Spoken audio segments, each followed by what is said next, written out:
Hello anime lovers, स्वागत है आपका वाइपर एनीमे एक्सप्लेन्ड चैनल पर। और आज हम देखेंगे डीमन स्लेयर सीजन 1 के एपिसोड नंबर 2 को। अगर आपने अभी तक इसका एपिसोड नंबर 1 नहीं देखा है तो उसकी लिंक आपको डिस्क्रिप्शन में मिल जाएगी, जाके उसे जरूर देखना। तो अब चलिए जानते हैं आगे की कहानी को बिना किसी देरी के। और इस एपिसोड का नाम है ट्रेनर सकोनजी उरुकोडाकी। दोस्तों, पिछले एपिसोड में हमने देखा था कि तांजीरो की पूरी फैमिली को कोई डीमन मार देता है, लेकिन उसकी बहन नेजुको जिंदा बच जाती है। लेकिन डीमन के काटने से वो खुद भी एक डीमन में बदलने लगती है। एक डीमन स्लेयर गियू तांजीरो को माउंट सगिरी पर जाने की सलाह देता है और तांजीरो नेजुको को लेकर उस तरफ निकल पड़ता है। चलते चलते तांजीरो एक विलेज में जाता है। तांजीरो को बास्केट बनाने के लिए कुछ बैम्बू की जरूरत थी, इसीलिए वो एक फार्मर के पास जाता है और उनकी पुरानी बास्केट और बैम्बू के लिए पूछता है। फार्मर कहता है तुम उसे ले जा सकते हो, वैसे भी वो मेरे किसी काम की नहीं है। अब तांजीरो इस सामान के लिए फार्मर को पैसे देने की जिद करता है। फार्मर उसे बहुत मना करता है, लेकिन फिर भी तांजीरो उस फार्मर के हाथ में पैसे पकड़ाकर चल देता है। फिर हम देखते हैं कि तांजीरो एक गुफा में आवाज मार के नेजुको को बुलाता है, लेकिन नेजुको डर के मारे जमीन में होल करके उसमें बैठी हुई थी। तांजीरो देखता है कि नेजुको काफी डरी हुई है और वो धूप में बिल्कुल भी नहीं आना चाहती, क्योंकि जैसे ही किसी डीमन पर सूरज की रोशनी पड़ती है वो मारा जाता है।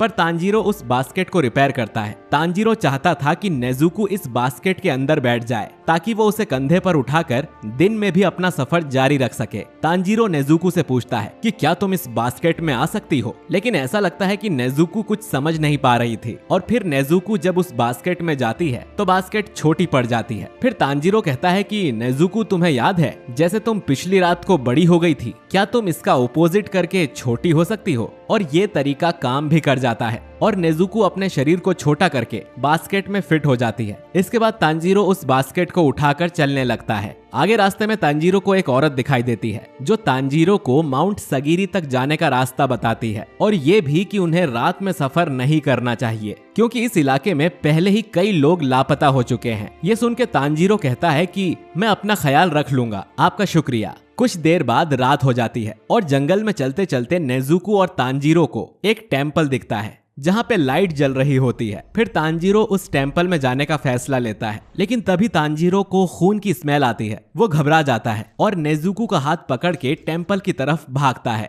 और डोर खोल के पूछता है कि क्या आप सब ठीक हो। लेकिन अंदर का नजारा देख के तांजीरो डर जाता है, क्योंकि वहाँ के लोगों पे डीमन ने अटैक कर दिया था और उन्हें मार दिया था और अब वो उनका मांस खा रहा था। तभी उसकी नजर तांजीरो और नेजुको पे जाती है। वो डीमन उनको वार्निंग देता है कि ये उसका इलाका है और उसके इलाके में आने वाले को इसकी कीमत चुकानी पड़ेगी। और इतना सारा ब्लड देखकर नेजुको की भी लार टपकने लगती है। फिर वो डीमन को जैसे ही पता चलता है कि तांजीरो एक इंसान है, वो उस पे हमला करने आता है, लेकिन तांजीरो अपनी कुल्हाड़ी से उस डीमन के गले को ही काट देता है। ये देख के डीमन कहता है कि कुल्हाड़ी का हमला बुरा नहीं था, लेकिन इस तरह की खरोंचें जल्द ही ठीक हो जाएंगी। ये बोलते ही उसका जख्म पूरी तरह ठीक हो जाता है। फिर वो डीमन तांजीरो की नजरों के सामने से गायब हो जाता है और अचानक से उसको गिरा देता है और फिर तांजीरो का गला दबा देता है, जिससे तांजीरो का दम घुटने लगता है। फिर डीमन कहता है कि मैं तुम्हारी गर्दन तोड़ दूंगा। जैसे ही लगता है कि वो डीमन तांजीरो की जान ले लेगा,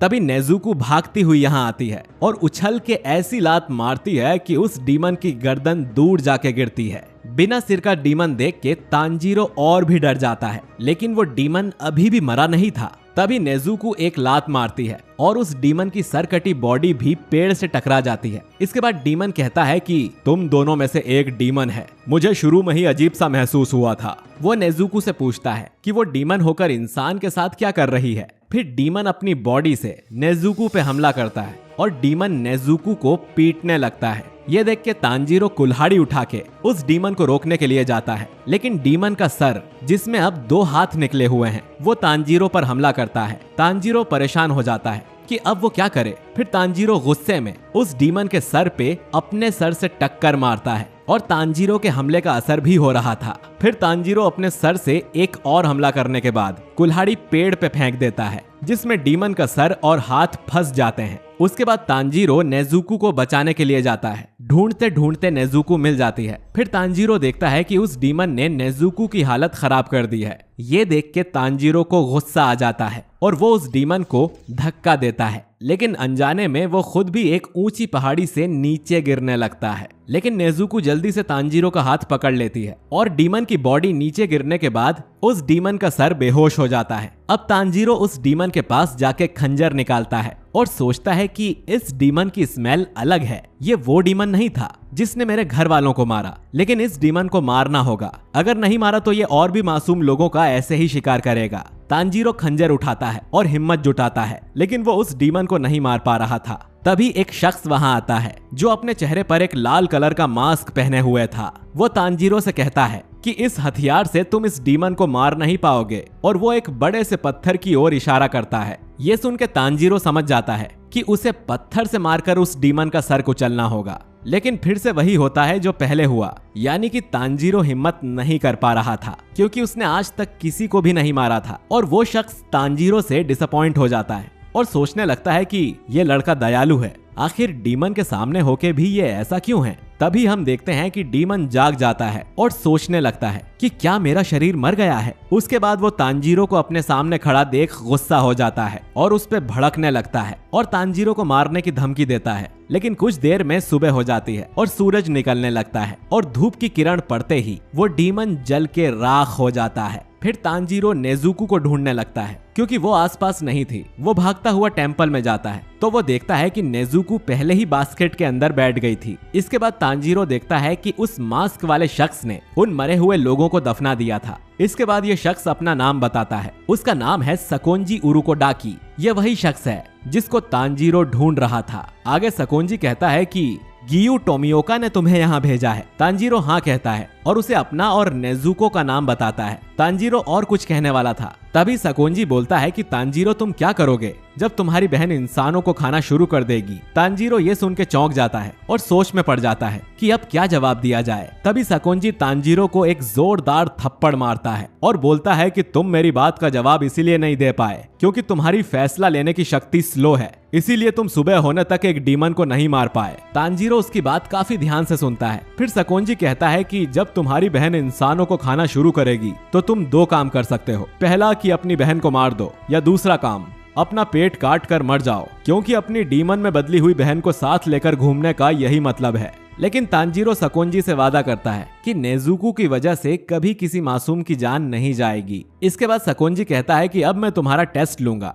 और ये देखूंगा कि तुम डीमन स्लेयर बनने लायक हो या नहीं। फिर सकोंजी कहता है कि अपनी सिस्टर को पीठ पे उठाओ और मेरे पीछे आओ। इसके बाद सकोंजी तेजी से यहाँ से भागने लगता है और तांजीरो उसका पीछा करता है और उसकी सांस फूलने लगती है। तांजीरो सोचता है कि ये इतने बूढ़े होकर भी कितने फास्ट हैं। साथ ही तांजीरो सकोंजी के कदमों की आवाज भी नहीं सुन पा रहा था। तांजीरो नेजुको से सब्र रखने को कहता है क्योंकि नेजुको को बास्केट में काफी झटके लग रहे होंगे। फिर हमें एक फ्लैशबैक दिखाया जाता है जहां नेजुको अपना किमोनो ड्रेस सील रही होती है। तांजीरो कहता है कि अब तुम्हारे लिए एक नया किमोनो खरीद लेना चाहिए, लेकिन नेजुको मना कर देती है और कहती है कि ये किमोनो मेरा फेवरेट है और ड्रेस लेने से अच्छा है कि अपने भाई बहनों को पेट भर के खाना खिलाना चाहिए। फिर तांजीरो नेजुको से प्रॉमिस करता है कि वो उसको वापस इंसान बना देगा और उसके लिए नया किमोनो भी खरीद के देगा। कुछ देर तक भागने के बाद वो टेंपल में आकर रुकते हैं। फिर तांजीरो सकोंजी से थकी हुई हालत में पूछता है कि मैंने टेस्ट पास कर लिया ना, जिस पर सकोंजी कहता है कि अभी तो टेस्ट शुरू भी नहीं हुआ है और हमें माउंटेन की चढ़ाई करने जाना है। फिर तांजीरो अपनी बहन को सुलाता है। इसके बाद दोनों एक बहुत ऊंचे माउंट पर चढ़ते हैं, जिस पर चढ़ने में ही तांजीरो की हालत खराब हो गई थी। सकोंजी तांजीरो से कहता है कि उसे अकेले पहाड़ के नीचे वाले घर तक वापस आना है। अगर उसने ये सुबह होने से पहले कर लिया तो वो ये टेस्ट पास कर लेगा। ये बोलकर सकोंजी बर्फीली हवा में गायब हो जाता है। तांजीरो खुश हो जाता है और सोचता है कि मेरी सूंघने की शक्ति अच्छी है और मैंने सकोंजी की स्मेल को भी याद कर लिया था, तो आराम से घर पहुंच सकता हूँ। फिर तांजीरो जब आगे बढ़ता है तो वो एक रस्सी पर पैर रख देता है और तभी तांजीरो के मुंह पर कुछ पत्थर आकर लगते हैं, जिसकी वजह से वो हिल जाता है और सीधा एक गड्ढे में जा गिरता है। तांजीरो समझ जाता है कि यहाँ आसपास हर जगह जाल बिछे हुए हैं और इनसे बचकर नीचे तक जाना ही असली टेस्ट है। गड्ढे से बाहर निकलकर वो एक और रस्सी पे कदम रख देता है और तभी उसके पीछे एक बड़ी लकड़ी उसकी ओर आती है, जिसकी वजह से तांजीरो आगे जाके गिरता है। तांजीरो इतने हमलों से परेशान हो जाता है और सोचता है कि अगर ऐसा चलता रहा तो मैं सुबह तक यहाँ से निकल नहीं पाऊंगा। और इस ऊंचे पहाड़ में हवा भी बहुत पतली है, जिसकी वजह से तांजीरो ठीक से सांस भी नहीं ले पा रहा था। अब थोड़ी दूर जाने के बाद तांजीरो सोचता है कि मुझे अपनी सांसों को काबू में लाना होगा और हर जाल को सूंघना होगा। तभी तांजीरो रुकता है, आंखें बंद करके गहरी सांस लेता है और आसपास बिछे जालों को सूंघने की कोशिश करता है और फिर ध्यान लगाकर भागना शुरू कर देता है और उन जालों से किसी तरह खुद को बचाकर रखता है। तांजीरो खुश हो जाता है कि इंसान के बिछाए गए जाल में उनकी अलग स्मेल होती है। फिर दूसरी ओर सकोंजी घर में बैठकर खिड़की की तरफ देखता है। फिर तांजीरो उसके बिछाए जालों को पार करके आखिरकार घर तक पहुंच जाता है, लेकिन उसकी हालत खराब हो गई थी। फिर हमें एक फ्लैशबैक देखने को मिलता है, जिसमें गयू ने सकोंजी को एक लेटर भेजा था, जिसमें लिखा था कि मैं आपके पास एक लड़के को भेज रहा हूँ जो डीमन स्लेयर बनना चाहता है। उसकी बहन एक डीमन में बदल गई है, लेकिन ये पक्का है कि वो लड़की किसी इंसान पे हमला नहीं करेगी। इन दोनों में कुछ अलग बात है और इस लड़के में आपकी तरह सूंघने की कमाल की शक्ति है। शायद ये कोई रास्ते ढूंढ ले और आपका उत्तराधिकारी बन सके। मैं रिक्वेस्ट करता हूँ कि आप इसे ट्रेन करें। आपका प्यारा गियू। ये पढ़ के सकोंजी तांजीरो को ढूंढने के लिए निकलते हैं और आगे क्या हुआ ये हमें पता ही है। कहानी वापस प्रेजेंट में आती है और तांजीरो को देखकर सकोंजी कहते हैं कि मैं तुम्हें अपना स्टूडेंट बनाने के लिए तैयार हूँ। और इसी के साथ ये एपिसोड खत्म हो जाता है। तो दोस्तों, अगर आपको ये वीडियो पसंद आया है तो इसे लाइक और शेयर जरूर करिए। साथ ही कमेंट करके बताइए कि आपको ये एपिसोड कैसा लगा। अगले एपिसोड के लिए हमारे चैनल वाइपर एनिमे एक्सप्लेन को सब्सक्राइब करके बेल आइकन जरूर दबाइए। बाकी मैं मिलता हूँ आपसे बहुत ही जल्द एक नए वीडियो के साथ। शुक्रिया।